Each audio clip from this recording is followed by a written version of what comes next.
সেনাবাহিনী প্রধান জেনারেল ওয়াকারুজ্জামান এই মুহূর্তে বাংলাদেশের সবচেয়ে কাঙ্ক্ষিত পুরুষ, সবচেয়ে আলোচিত এবং সমালোচিত অনেকের কাছে। তাকে নিয়ে মিথ রয়েছে, ম্যাথোলজি রয়েছে, অর্থাৎ গল্প রয়েছে, গুজব রয়েছে। তাকে কেন্দ্র করে রাজনীতিতে একটি রসায়ন তৈরি হয়েছে। তাকে কেন্দ্র করে একটা বলয় তৈরি হয়ে গেছে। একটা হলো রসায়ন, মানে কেমিস্ট্রি, আরেকটা হলো বলয়, বৃত্ত, সার্কেল। এটাকে আপনি ফিজিক্সের সঙ্গে তুলনা করতে পারেন।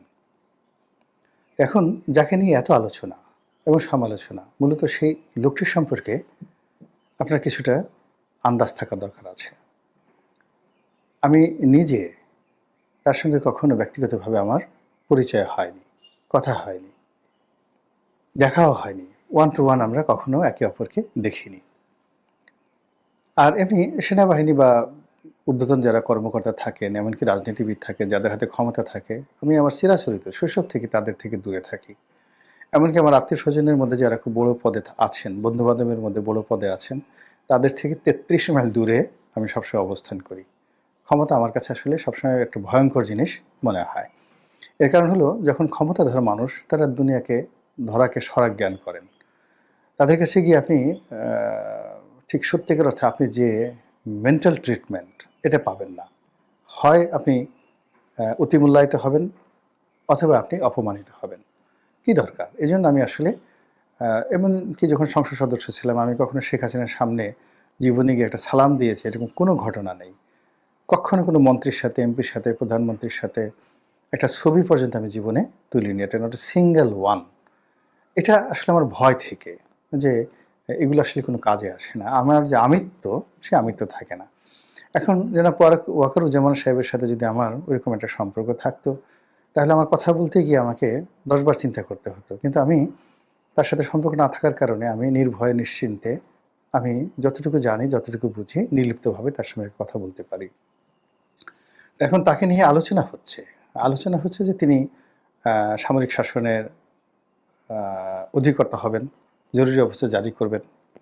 তাকে নিয়ে সমালোচনা হচ্ছে তিনি ভারতের এজেন্ডা বাস্তবায়ন করছেন। তাকে নিয়ে আলোচনা হচ্ছে না, তিনি দেশপ্রেমিক, সত্যিকার অর্থে বাংলাদেশের ভালো মানুষ। তো আসলে তিনি কেমন? আমার কাছে তার যে ফিজিক কন্ডিশন, তার চেহারা সুরত, তার বডি ল্যাঙ্গুয়েজ, তার কথা, কণ্ঠ, এটা দেখে যতটুকু মনে হয়েছে, আমার কাছে মনে হয়েছে এই লোকটি একটি আপাদমস্তক ভদ্রলোক মানুষ। আপাদমস্তক ভদ্রলোক মানুষ। এখন আপনি বলতে পারেন যে এটা আপনি বুঝলেন কী করে?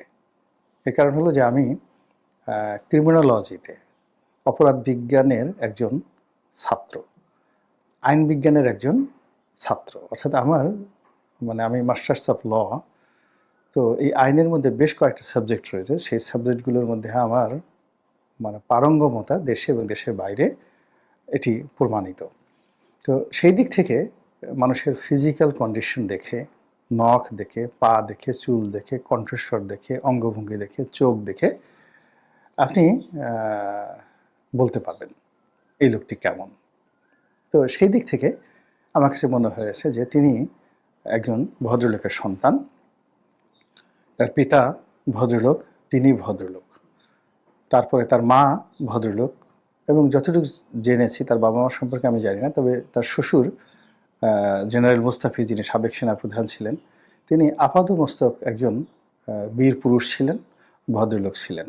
ফলে তার যে স্ত্রী, তিনিও সঙ্গত কারণে ভদ্রলোকের কন্যা। এটা সহজে বোঝা যায়। তো এই কথাগুলো কেন বললাম? যে ক্ষমতা দখল করার জন্য কিছুটা অভদ্র হতে হয়।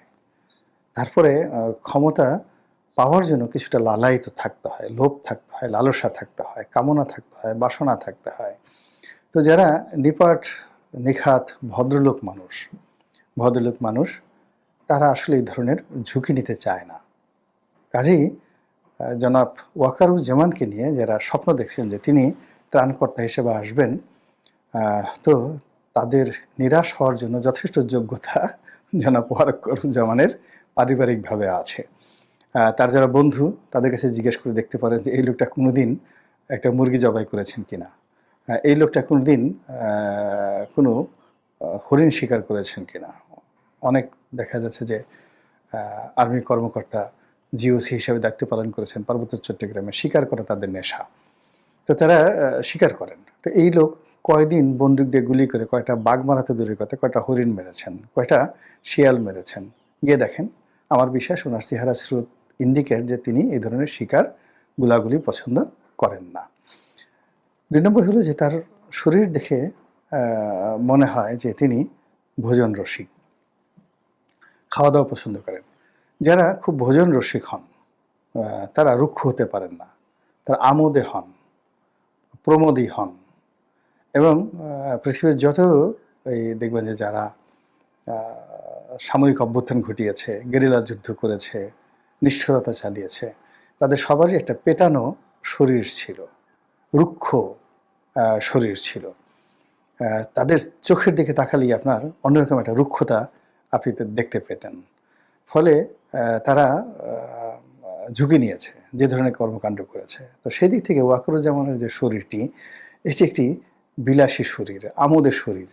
তিনি সঙ্গীত পছন্দ করেন, তিনি কথায় কথায় কোরআনের উদ্ধৃতি দেন, হাদিসের উদ্ধৃতি দেন। তো এগুলো হলো নরম মনের অধিকারী। সে তো যারা নরম মনের অধিকারী গিয়ে দেখেন যে তিনি হয়তো বিটোফেনের সঙ্গীত শুনেন, তিনি আয়ুব বাচ্চুর সঙ্গীত শোনেন। এটা বোঝা গেল যে তিনি যেই সময়টাতে এই বিপ্লব ঘটাবেন, আগস্ট মাসের আগে যে সেনাবাহিনীর সাথে একটা বৈঠক, ওখানে তিনি আয়ুব বাচ্চুর দুটো গানের উদ্ধৃতি দিয়েছিলেন। আমি অত গান শুনি না, তো সেই গানের একটা ছিল আর বেশি কাদালে উড়াল দেব আকাশে, মানে আমাকে যদি বেশি জ্বালাজালি করো আমি কিন্তু চলে যাব। তো এটা ছিল তার আগের কথা। ২ নম্বর হলো যে আমি তো প্রেমে পড়িনি, ওইটার এমন একটা শব্দ, মানে আমি তো এই কাজটা আসলে করতে চাইনি, এই কাজটা আমাকে পরিস্থিতি আমাকে কমপ্লাই করেছে। এটা নিয়ে আমি আলোচনা করব। তো সেই দিক থেকে তিনি সঙ্গীত প্রিয় মানুষ। হয়তো তিনি বিসমিল্লাহ খানের সানাই শুনতে পছন্দ করেন, বিটোফেনের সঙ্গীত শুনতে পছন্দ করেন। তারপরে তিনি পণ্ডিত রবিশঙ্করের, আকবর আলী খানের, উস্তাদ বড় গোলাম আলী খানের যে সঙ্গীত, এটি হয়তো তাকে ভীষণভাবে আন্দোলিত করে, rather than Genghis Khan, Hulagu খানের ইতিহাস তাকে যেভাবে আন্দোলিত করে। তো কাজেই তিনি একটা বিপ্লব ঘটাবেন, তিনি একটা সামরিক শাসন জারি করবেন, তারপর শেষে মার্শাল ল চালাবেন, এটা হয় না, মানে এটা মিলে না। তার একটা উদাহরণ দেখিয়ে যে প্রায় এই যে মঈনুদ্দিন সাহেব ছিলেন, মঈনুদ্দিন সাহেব, তার হাতেও কিন্তু একটা অফুরন্ত সুযোগ ছিল, কিন্তু তার বডির দিকে তাকিয়ে দেখেন তার বডিটা কিন্তু কর্নেল তাহেরের মতো নয়, তার বডিটা জেনারেল জিয়াউর রহমান সাহেবের মতো নয়, ইভেন এরশাদ সাহেবের মতো নয়। আপনি এরশাদ সাহেবের দিকে দেখেন, তিনি যখন ক্ষমতা গ্রহণ করেছিলেন, ভীষণ রকম পেটানো একটা শরীর, মানে এবং তিনি একের মরার আগেও যেভাবে চলতেন, তার হাতে, তার সাথে যদি আপনি হ্যান্ডশেক করতেন, আপনি দেখতেন যে ভীষণ শক্তিশালী একটা হাত। তো এরকম, ফলে তিনি ঘটনা ঘটিয়ে দিয়েছেন। আপনি যদি জেনারেল আবুল মঞ্জুরের ঘটনা দেখেন, কিংবা জিয়াউর রহমান সাহেবকে অন্যান্য যারা হত্যাকাণ্ডের সাথে অংশগ্রহণ করেছেন, তাদের সবার শরীরের দিকে তাকান, পেটানোর শরীর। কিন্তু সেই দিক থেকে যদি আপনি জেনারেল আজিজের চেহারা দিকে তাকান, আমরা এমনি মিস্টার আজিজকে টার্গেট করে গালাগাল করেছি, কিন্তু এটা আমোদের শরীর, ফ্রেন্ডলি। হ্যাঁ, তারা পরিবারকে পছন্দ করেন, ভাইদেরকে, তার দুনিয়া ছিল জেনারেল আজিজের ভাই, সে ভাই। তারপরে ওই যে মেয়র আনিসুল হক ছিলেন, তার এক ভাই ছিলেন সেনাবাহিনীর প্রধান, তার শরীরের দিকে তাকান, ওটাও একটা আমোদের শরীর। আবার এর আগে যিনি ছিলেন শফিউদ্দিন সাহেব ছিলেন, ওরকম পেটানো শরীর না, ভদ্রলোক মানুষ। শেখ হাসিনা তাকে ভাত খেতে দিয়েছেন, মানে সেনাবাহিনীকে ভাত খেতে দিয়েছেন, তিনি ভীষণ রকম কৃতজ্ঞ যে আগে সেনাবাহিনীকে 3 বেলা খেতে দেওয়া হতো না, শেখ হাসিনা কী দয়া করেছেন। তো এই মন মানসিকতা দিয়ে আসলে মার্শাল ল হয় না, মার্শাল ল হয় না। তো সেই দিক থেকে যারা জেনারেল ওয়াকারুজ্জামানকে নিয়ে চিন্তা করছেন, মার্শাল লর কথা চিন্তা করছেন, আমার কাছে এটা হিসাবে মিলে না। এই গেল এক। দ্বিতীয়ত হলো যে তার এই যে সময়টি, এই সময়টির সঙ্গে জেনারেল নুরুদ্দিন খান, যিনি একসময় সেনাপ্রধান ছিলেন, তার সঙ্গে আমার কেন জানি তাকে খুব ভীষণ রকম মানে তার অন্তর্মিল খুঁজে পাই। জেনারেল নুরুদ্দিন খানের সঙ্গে আমার ঘনিষ্ঠ সম্পর্ক ছিল, ভীষণ রকম ঘনিষ্ঠ সম্পর্ক ছিল, এবং তিনি কতটা উচ্চমানের ভালো মানুষ, আমি একটা ছোট উদাহরণ দিই। ইন 1980 কোন সালে, মানে তিনি তখন সেনাপ্রধান, আমার সালটা ঠিক মনে নেই। তো আমি ব্যবসা বাণিজ্য শুরু করেছি। শুরু করার পরে আমি একটা প্রতিষ্ঠানে হঠাৎ করে একটা বিপদে পড়ে গেলাম। প্রাইভেট বড় মাল্টিন্যাশনাল কোম্পানির একটি মালিক, চেয়ারম্যান। তো তিনি ভীষণ জেদি, কারো কথা শুনেন না। এখন আমার সাথে তার যখন একটা বিরোধ হলো, আমি সঠিক ছিলাম, কিন্তু তাকে বোঝানোর মতো ক্ষমতা আমার ছিল না। আর বাংলাদেশে কেউ তাকে গিয়ে যে একটা কথা বলবে, সে এত শক্তিশালী ছিল, তার কারোর সুপারিশ সে শুনতো না, ভীষণ খেপাটে। তো আমি তাকে জিজ্ঞেস করলাম যে, এই লোক কার কথা শুনেন? তো বললো যে তার সাথে সেনাবাহিনীর প্রধান জেনারেল নুরুদ্দিন খানের সাথে ভালো সম্পর্ক। তো আমি সোজা একেবারে মোটরসাইকেল, তখন আমার একটা মোটরসাইকেল ছিল, সবই ব্যবসা শুরু করেছি, সেটা চালিয়ে জেনারেল নুরুদ্দিন খানের বাড়িতে চলে গেলাম। তখন ঘন ঘন কারেন্ট যেত। তো নুরুদ্দিন খান সাহেবের বাড়িতে গিয়ে একেবারে সোজা গেটে গিয়ে বললাম, ভিতরে খবর দেন রনি আসছে। তো যাই হোক, সম্ভবত রনি কমন নেম, তার কোনো আত্মীয় স্বজনের কারো ছেলের নাম রনি আছে। তো উনি বললেন যে ওকে ড্রয়িং রুমে বসতে বলো। আমাকে লোকজন নিয়ে ড্রয়িং রুমে বসালো, সেনাপ্রধানের ড্রয়িং রুমে। আপনি বুঝতে পারেন ব্যাপারটা, রাতে। তো কারেন্ট নাই, উনি একটা চার্জার লাইট নিয়ে, এই রনি বাবা কেমন আছো বলে আসে আমার মুখের সামনে চার্জার লাইট ধরেই উনি একটা আটকে উঠলেন। আরে তুমি কে? হ্যাঁ, আমি বললাম যে স্যার আমার নাম রনি। তুমি তো, আমি মনে করছি আমার আত্মীয় রনি, তো তুমি কেন আসছো? অনেকটা ভয়, মানে অনেকটা মানে আশ্চর্য হয়ে গেছে, সারপ্রাইজ, পুরো বাসা খালি, কেউ নাই, ড্রয়িং রুমের মধ্যে আমি একা। তো আমি বললাম যে স্যার আমি আসলে এই সমস্যার জন্য আসছি আপনার কাছে। তো উনি বললেন যে তুমি কী করে বিশ্বাস করলে যে তোমার সাথে আমার কোনো পরিচয় নাই, জানা নাই, শোনা নাই, তুমি আসলে আমি কাজটা করে দেবো? তা আমি বললাম যে স্যার আমি জানি আপনি ভালো মানুষ, আমিও ভালো মানুষ, দুজন ভালো মানুষের সঙ্গে সম্পর্ক আল্লাহর রহমতে এমনি এমনি হয়ে যায়, আল্লাহ এই সম্পর্কটা করে দেয়, আমি এই ভরসা নিয়ে আসছি। দ্বিতীয়ত হলো, আমি যে বিষয়টা নিয়ে আসছি এটা জেনুইন, এটি আমার জন্য জীবন মরণ সমস্যা। আপনি একটা টেলিফোন করলে বা 2 কলম লিখে দিলে আপনার কোনো ক্ষতি হবে না। আপনি আমার কাছে ঘটনাটা শুনুন, এই এতটুকু আবেদন নিয়ে আসছি।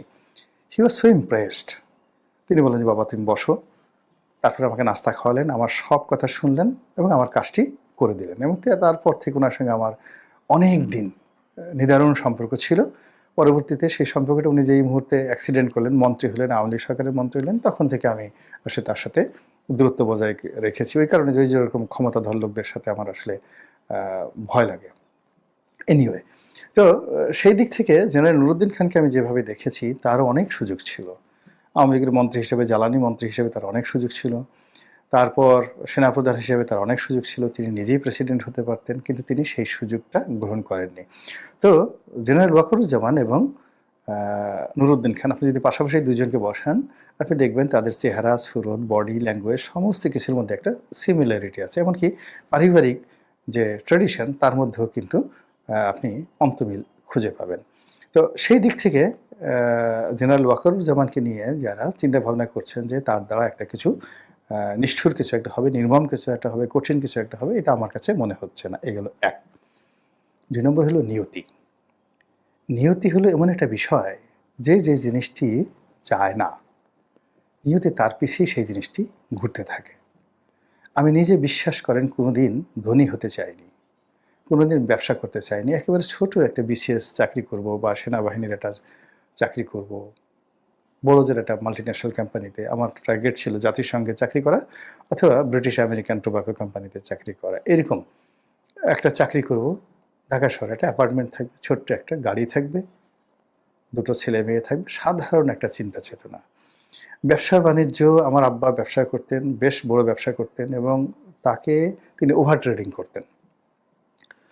ওভার ট্রেডিং করার কারণে, অর্থাৎ তার যা টাকা তার সাথে বেশি টাকার ব্যবসা বাণিজ্য করতেন, ফলে তার ব্যালেন্স শিট কখনো মিলত না। অলওয়েজ তিনি একটা অস্থিরতার মধ্যে কাটাতেন। তো এটা আমার ভালো লাগতো না যে একদিকে পাওনাদার বসে আছে, আবার তিনি যার কাছে টাকা পাবেন তাদের সাথে চিল্লাফাল্লা করছে, সব মিলিয়ে একটা টেরিবল অবস্থা। তো এখন এই যে অবস্থা, সেই অবস্থার কারণে আমার কাছে মনে হয়েছে যে আমার ব্যবসা বাণিজ্য করবো না, কিন্তু নিয়তি আমাকে এই ব্যবসার দিকে নিয়ে আসছে। রাজনীতি, আমি ছাত্রলীগ রাজনীতি করতাম, কিন্তু সেটা প্রাণের টানে। পারিবারিকভাবে লোকজন আওয়ামী লীগ করতো সে কারণে, কিন্তু আমি এমপি হব, মন্ত্রী হব, চেয়ারম্যান হব, মেম্বার হব, পৌরসভার মেয়র হব, এরকম কোনো চিন্তা আমার মধ্যে ছিল না। এমনি রাজনীতি করেছি, মিছিল করতে ভালো লাগে, মিটিং করতে ভালো লাগে, যেমন এখন রাজনীতি করছি, রাজনৈতিক কথাবার্তা বলতে ভালো লাগে। কিন্তু এটার বিনিময়ে ভবিষ্যতে আমি দলীয় মনোনয়ন পাবো, ইত্যাদি ইত্যাদি। মানে কতগুলো বেকুব আমি নিজে। উদাহরণ আপনার ভেবে বলি যে 2009 সালে আমি যখন এমপি হই, তো বরিশাল বিভাগের মধ্যে হাইয়েস্ট ভোট পেয়ে এমপি হলাম, তখন জনপ্রিয়তা তুঙ্গে। কিন্তু প্রথম যে জনসভা হলো 2009 সনে, সেই জনসভাতে আমি ঘোষণা দিয়ে ফেললাম যে এইবারই বোধহয় আমার শেষ মনোনয়ন। এবারের মধ্যে আমার শেষ, আমি আর দ্বিতীয়বার মনোনয়ন চাইব না, ইলেকশন করব না 2009 সনে। তো কাজেই এই 5 বছর সময়টাকে আমি সেকেন্ডে সেকেন্ডে ভাগ করে কাজ করব এবং আপনাদের সেবা করব। দেখেন সেই ঘটনাটাই ঘটছে। আবার জনাব তারেক রহমান সাহেবের সঙ্গে আমার কোনো পরিচয় ছিল না। তো আমি নমিনেশন পেয়ে গেলাম ইলেকশনের পরে 2018-19 সনের দিকে, একেবারে জানুয়ারি বা ফেব্রুয়ারি ওনার সঙ্গে আমার একটা দীর্ঘ বৈঠক হলো স্কাইপেতে। তো আমি সেখানে বললাম যে দেখেন, আপনার দলে আসছি, মনোনয়ন দিয়েছেন, সম্মানিত বোধ করছি। আমার মনে হচ্ছে এটাই আমাদের শেষ ডিল। আমাদের আপনার দলের আর মনোনয়ন আমার চাওয়া হবে না। জিজ্ঞেস করে দেখেন তারেক রহমান সাহেবকে 2019 সনে এমন কোনো বেকুব পৃথিবীতে আছে যে উনি আমার সঙ্গে 2 ঘন্টা 2.5 ঘন্টা স্কাইপিতে কথা বলছেন, জাস্ট লাইক এ ফ্রেন্ড, বন্ধুর মতো কথা বলছেন, আর আমি বলছি আপনার সঙ্গে আমার আর রাজনৈতিক সম্পর্ক হবে না, এটি আমার লাস্ট ডিল। শেখ হাসিনাকে আমার দেখানো দরকার ছিল যে সে মনোনয়ন না দিলেও যে আমি মনোনয়ন পেতে পারি, এই এতটুকু দেখানো আমার হয়ে গেছে, ডিল ইজ ওভার। কিন্তু দেখেন, নিয়তি আমাকে ছাড়েনি। এই নিয়তি এখনো পর্যন্ত আমার পিছে পিছে ঘুরতেছে। আমি এখন এই রাজনীতি কথা বলি, বক্তব্য বলি, এই লোকজন সবাই বলে ওই ইলেকশন করবে, ওই দলে যাবে, ওই নমিনেশন পাবে, এ অমুক অমুক, যে যার মতো করে সমালোচনা করছে। তো সেই দিক থেকে জনাব ওয়াকারুজ্জামান তার নিয়তি যদি তাকে ডাক দেয় এবং তিনি যদি নিয়তির খপ্পরে পড়েন, তাহলে তিনি না চাইলেও তার দ্বারা অনেক কিছু হতে পারে। এগুলো এক। 2 নম্বর হলো নিয়তির আরেকটি খেলা আছে। যে জিনিসটি মানুষ না চায়, যে যেটা অ্যাভয়েড করতে চায়, ওটাই তার ঘাড়ের উপর এসে চেপে বসে। তো যারা ক্ষমতা চায় বেশি, তারা ক্ষমতা পায় না। কিন্তু বেশিরভাগ লোক যারা ক্ষমতা চায় না, আল্লাহ তাদেরকেই ক্ষমতা দিয়ে থাকেন। আরেকটা বিষয় আছে, ক্ষমতা যারা চায় না, ক্ষমতার ব্যাপারে যারা নির্লিপ্ত, আল্লাহ যদি তাদের হাতে ক্ষমতা দিয়ে দেন, তাহলে সেই ক্ষমতা সবসময় সুপথে পরিচালিত হয়। অর্থাৎ ক্ষমতার প্রতি নির্লিপ্ত ব্যক্তিরা ক্ষমতা যত সুন্দরভাবে চালাতে পারে, ক্ষমতা লিপ্সু লোকরা তার উল্টো কাজ করে। তো কাজেই জনাব ওয়াকারুজ্জামানের ফিজিক কন্ডিশন, বডি ল্যাঙ্গুয়েজ সব কিছু মিলিয়ে যায় না তার সাথে। আবার নিয়তি যদি তাকে ডাক দেয়, তিনি যদি সে নিয়তির খপ্পরে পড়ে যদি ক্ষমতা এসে যান, তাহলে যা বললাম, তার যে স্ট্রাকচার, ক্যারিকেচার, মন মানসিকতা, চিন্তা চেতনা, সেক্ষেত্রে ভালো হওয়া ছাড়া মন্দ হওয়ার কোনো সম্ভাবনা নেই।